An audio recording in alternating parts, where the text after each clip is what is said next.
All right, welcome to my FX Buddies, the podcast. And I say podcast because there are multiple mediums on which you can access this information. But the best one, in my opinion, is the blog. And the blog is at myfxbuddies.blogspot.com. And that is a lot to type out or remember. So, wherever you are enjoying this content, look for a prompt of more, open, info, intro, description, something of that nature. If you click on that or whatever, another box opens that has a link to the blog. Say it with me, the free blog. You don't even have to put your email in. All right. So all the other places where I am my FX Buddies, Rumble, RSS.com, Amazon Podcast, all those other places. Let's see. Yes, I'm rushing through this because there's a lot, but I'm even going to skip some stuff. And at the very end, I have it. It's not on the blog. I'm just going to show you. Oh, isn't that sweet story? So the holiday's over. They're starting to run. Okay, well, today is July 6th. So our holiday's over, but that wasn't what I was talking about when I said that. I hope you had a wonderful 4th of July weekend. Okay, yes, I hope everyone's safe and God bless Texas, right? We gotta pray for Texas. Okay, and let's see, and I mean that that's not just I have family there. I've been there. I spent summers there. Texas is special to me. All right.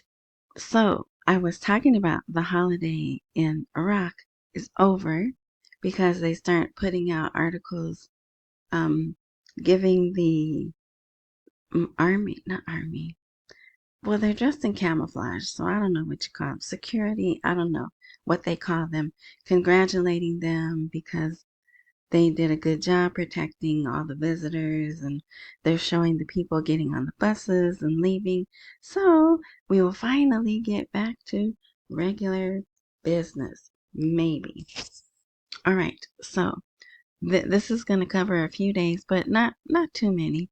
Okay. Plus, I know you guys listen to other people, so like there's this one article everyone seems to be excited about. The UN guy saying Iraq is a powerhouse or whatever.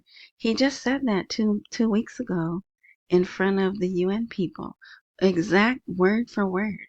So it could be they reprinted the article. Yes, I'm glad it's positive, but it's nothing new. He already said that. He's in the city of Karbala, which is where a lot of the people that are there for the holiday, like Karbala is a holy city. Um, as I see a guy with a Gucci hat on. Anyway, like a lot of times when they write about, they put the holy city Karbala before they put Karbala, right? So of course he's going to go there and say good things, right? Because he would have been stoned. Yes, they do have stones. I don't get it. They throw stones at this shrine, but they do all kinds of things I don't understand, but it's very interesting to watch. Anyway, all right, so we're going to get into this. Iraq's golden move to strengthen the dinar. So if you didn't watch, I didn't post, I think maybe 2 days in a row. Well, there was one I did because I think it's big. I think it's a big story, and I'll put it at the bottom of this. It's short. It's on Independence Day. The CBI announced a independent card to be used in Iraq only and in dinars only, um, away from MasterCard and Visa, just like Russia has. And they even say it mirrors the Russian system. Okay, so you should go look at that because that could be a problem. I know that was terrible grammar. Yes, I am a college graduate, but whatever. All right, so now this guy here, he's interviewed. He said Iraq is entering a new phase and electronic payments will strengthen the dinar. So yes, imagine if the unbanked people, the people who bank at the banks that we have non-sanctioned sanctions on. That's my phone. Oh, praise God. Okay. Excuse me. We had a little girl almost drowned. People, please get your babies swimming lessons. It's so important. All right. Okay.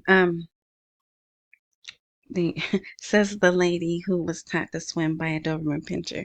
Anyway, uh, Iraq is entering a new phase, and electronic payments will strengthen the dinar. Oh yeah. So what I was saying was, um, it would strengthen the dinar digitally, right? Because they'd be using this card. It doesn't say it can be used in ATMs, but I don't know. Maybe it can. And then it's kind of confusing. Some articles read like it's already being used, but then some articles specifically state it will be released the end of this year or the beginning of next year. So I'm not really sure. I'm not really sure. But anyway, yeah, so let's see what he says. I'm not even going to try to say his name. But he affirmed on Saturday that the central bank's move to establish a national electronic payment company, not just the card, the company, represents a fundamental pillar in promoting financial inclusion and sovereignty over financial transactions within Iraq.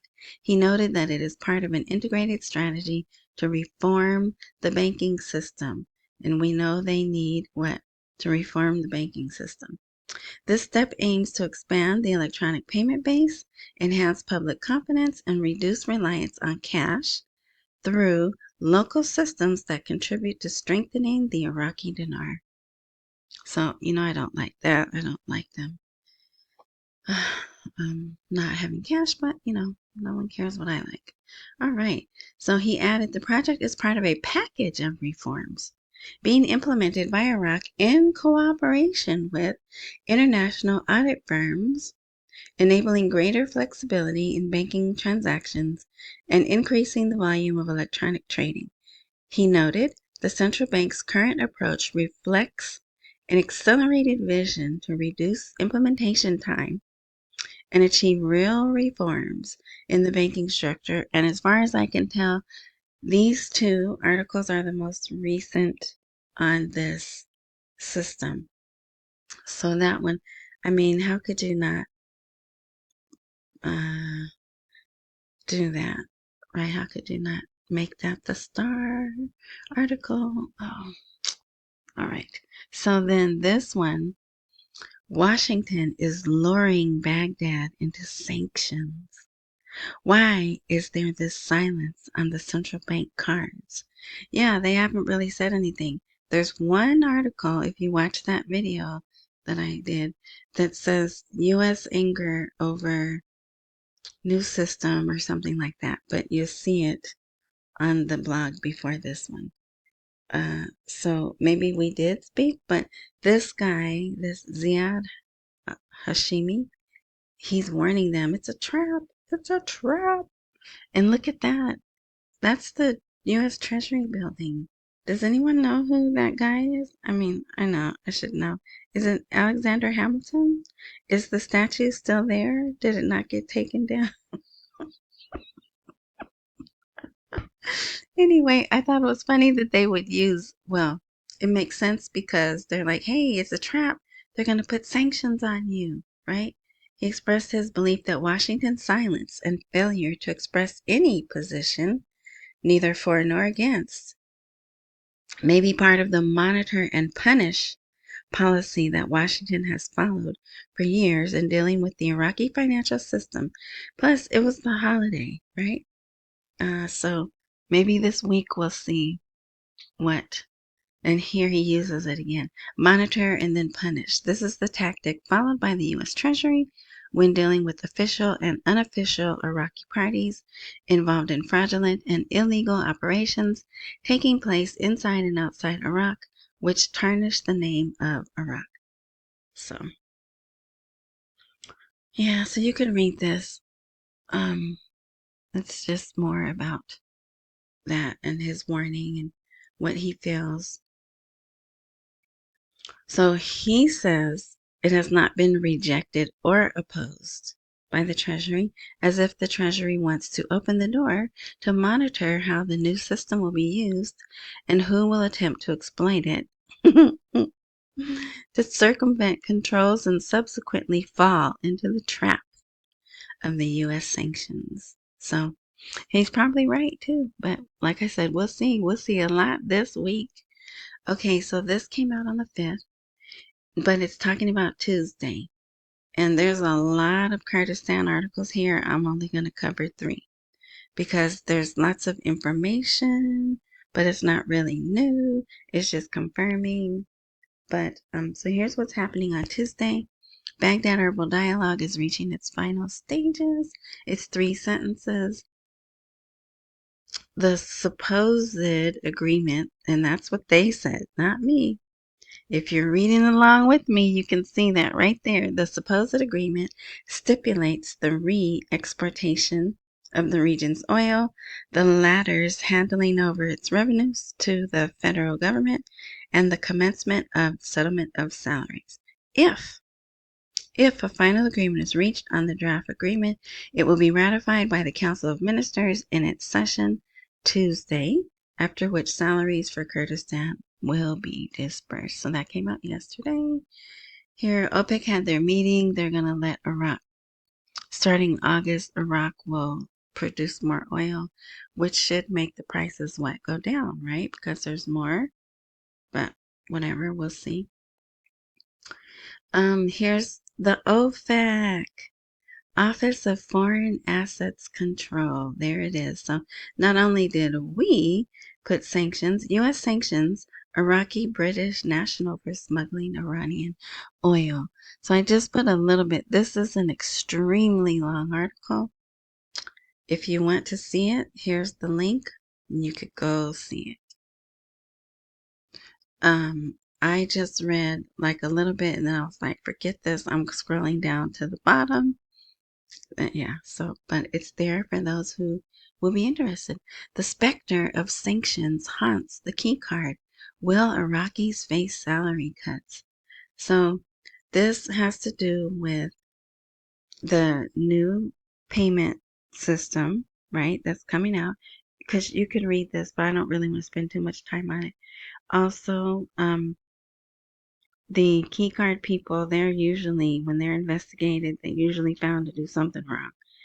And this new national card could be competition for this key card.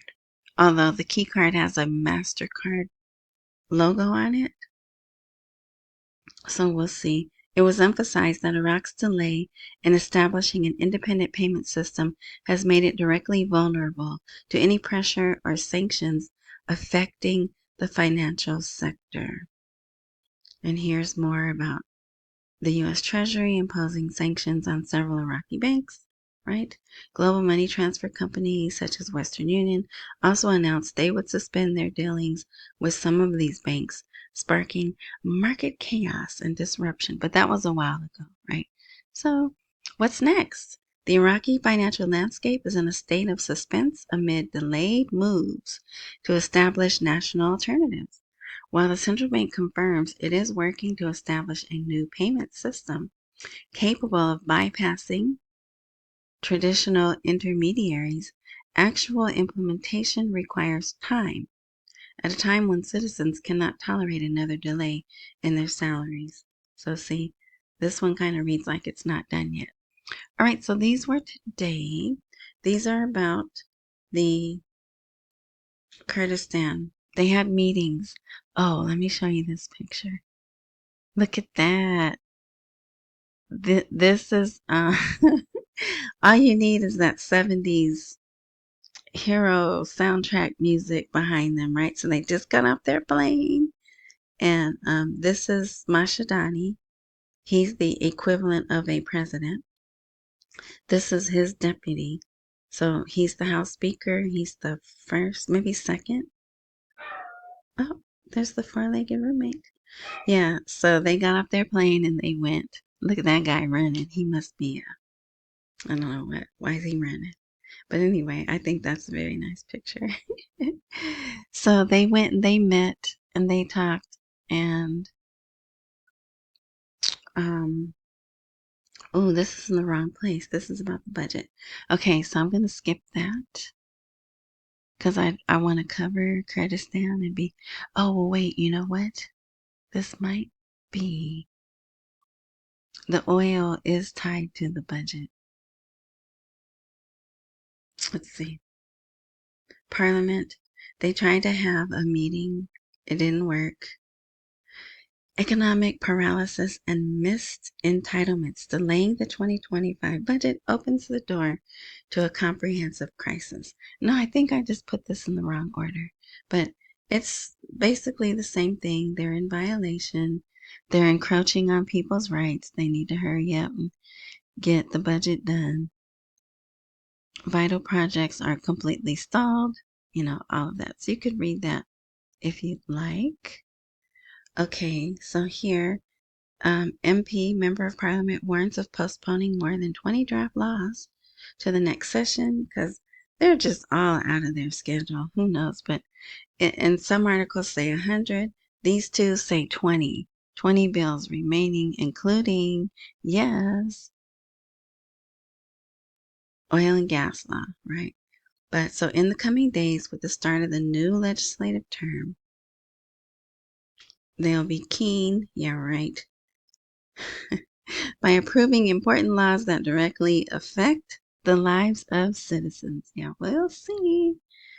So it's going to end and start immediately. They're going to end the current one and start a new one. July 10th, supposedly, is the date. So we shall see.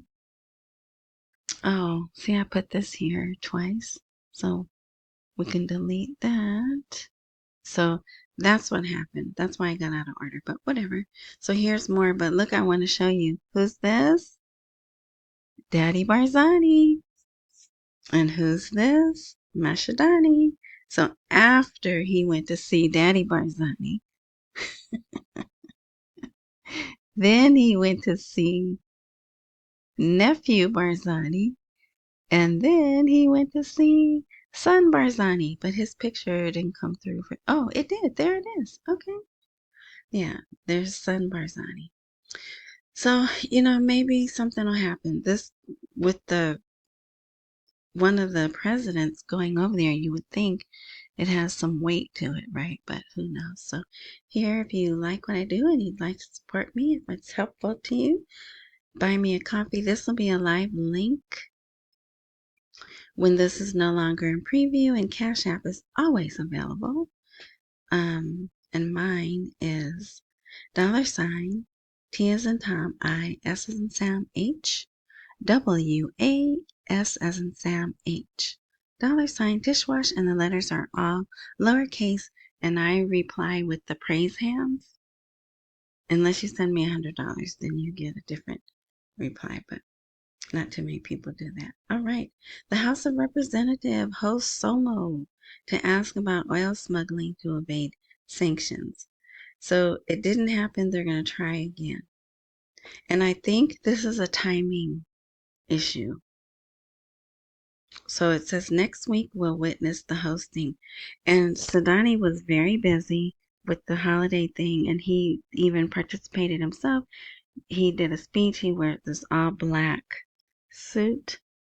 I mean, everything, shirt, tie, suit, because this is one of those mourning holidays. They're mourning the death of some prophet, peace be upon him.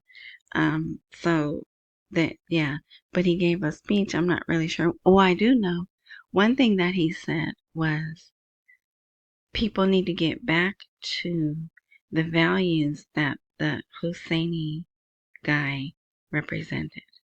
I was able to get that much out of it, but they didn't really show, a lot of times they print out his speech in English, but maybe since it was a holiday, they didn't do it.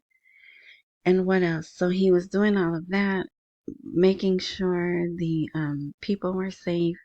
There was some kind of kerfluffle on the border of Syria and them, but Of course, they both deny it, but the citizens were all freaked out because they saw the trucks moving and they take pictures and they upload it. So um, maybe tomorrow they'll address it, right? Okay. So there's more Kurdish warning. Baghdad will take control of region's oil field within days, and that I do believe it's in the Constitution that if they can't come to a settlement, remember they were supposed to get that third party that was non-biased. Did they even do that? Did they even get that person? But I don't know. Okay, all oil produced in the Kurdistan region has been delivered. So again, they're saying we did everything we're supposed to do. Now the ball's in your court. This is the most recent one. See this timestamp here? 2234. Kurdistan region agrees to hand over oil to Baghdad. Final agreement expected within 24 hours. But we know that's not right because they're still gonna have to go to the Council of Ministers. So my point of talking about how busy Sudani was, I can't imagine he met with the Shiite people during all this other stuff he was doing to get their approval. Remember, he said, yes, I have the document, but I want to get the approval of the Shiites. Yeah, you probably don't remember, but I do because that was new information for me. And then here's another golden opportunity. This guy is a spokesperson for, I guess, the Kurdish party, and he says it's a golden opportunity to resolve oil disputes with Baghdad. Salaries will be secured. So if you want to read all that information, go right on ahead. Okay, I think we're almost done.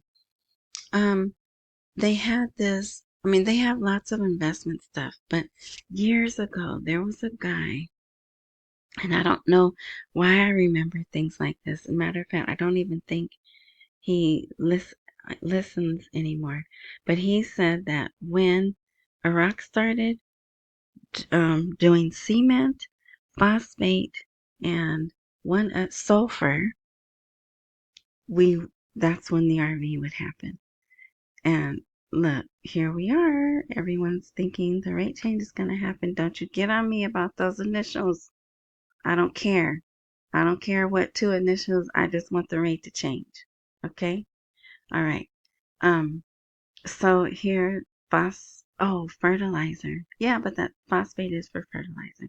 So every time I see them talk about phosphate and sulfur and cement, I'm like, oh, yes, I remember when he said that. All right. And let's see. Do we need to even, I think this is obvious by now, but I have to read it for people who are just listening and not watching. This guy who has a very powerful name. I just learned that this Husseini, it goes back in their history. America is blackmailing Baghdad politically and economically through the electricity and gas issues. I mean, we know that, right? But there, if you want to read that, it's a nice short article. The blackmail of the central government continues, and it has become clear to all observers that the United States policy seeks to impose a reality that serves its interests at the expense of Iraqi security and autonomy. All right, and then that is followed by this. U.S. network reveals U.S. president's strategy in Iraq. And U.S. president is moving dynamically in Iraq to implement a new strategy through which he is attempting to confront Chinese and Russian influences in the world. And what did Iraq just do? They signed some memorandums of understanding with Lukoil. But like I said, Lukoil's been there at least 15 years, if not longer. And they're going to copycat Russia's intranet for their payment system. So I think Sudani's like sending a message there, right? And then, I don't know about China. China's got some issues we'll talk about briefly. So here's through the first, he is trying to force the neighbor to negotiate by imposing multiple pressures on it and thus its influence in Iraq. And second, is an attempt to draw Iraq closer to the Western and specifically American sphere of influence. They don't want that. There's my buddy. I was worried I hadn't seen the Yahya Shara, the guy that comes on TV screaming. I mean, it's really not good to see him either because that means they're gonna do something. But I hadn't seen him in a while, and there he is. Well, because I think they got kablooied, so they're gonna retaliate. Okay. So yeah, this no one likes to talk about this, but this is a real thing, and possibly part of the delay. Definitely carrot and stick here, right? We want to give you your money, but you got to be more like us, right? You gotta give your women freedom. You gotta.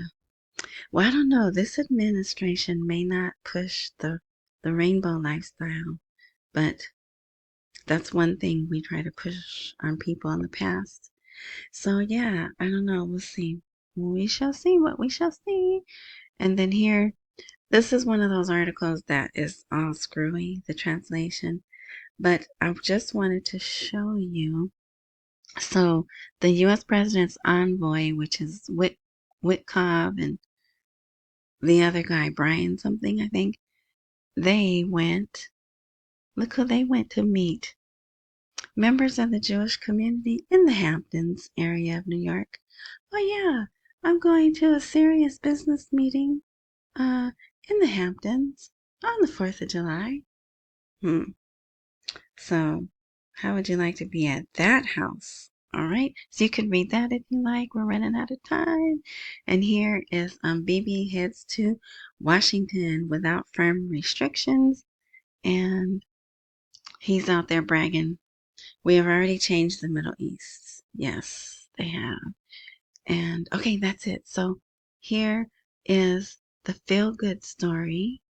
Well, wait. Before I do that, before you leave, you people that don't like the extra stuff, look into the BRICS. The BRICS had their meeting this weekend in Brazil. And guess who was not there? Xi. He was not there. There was a group, a delegation there. And I have to remember this man's name. I don't know. It's 3 names. But anyway, so people are speculating because, some people think Xi's on his way out. But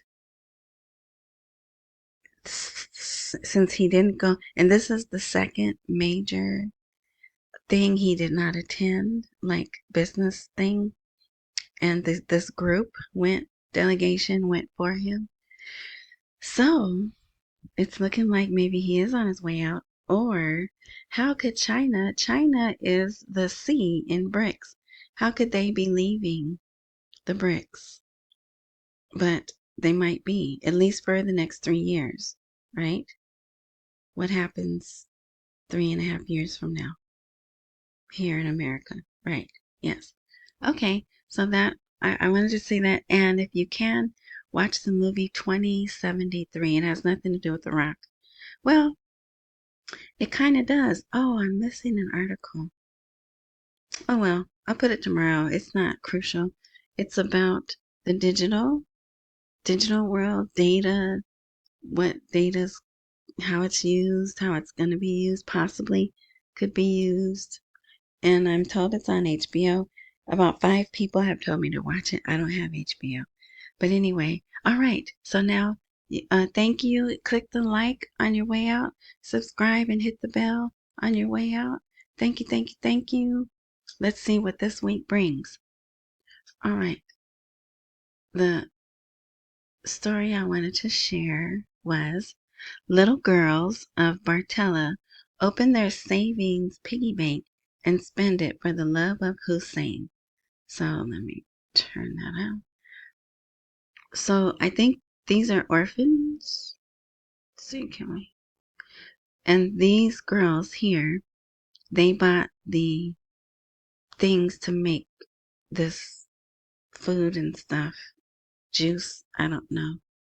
Look, she's so cute. All wrapped up in her little stuff. But let's see. Yeah. So isn't that special? They took their money and they wanted to give these kids the special little treats that they have for this time. There they are setting up the table. And then there's more. All right. So that was it. I just wanted to show you that. So thank you for sticking to the end. And like I said, we'll see what this week brings. There's a lot. Looking for a lot. Looking for the oil. Possible ceasefire in Gaza. Right? All right. Thank you. Uh, yeah, I already said all that stuff. And enjoy the rest of your morning, night. Nope, nope, nope. Accumulate while we wait for the rate to appreciate. Don't miss any meals and pay all your bills. Now, did you like my breaks? All right. All right. Enjoy the rest of your morning, night, noon, whatever time frame you are indulging in this content. And until next time, thank you.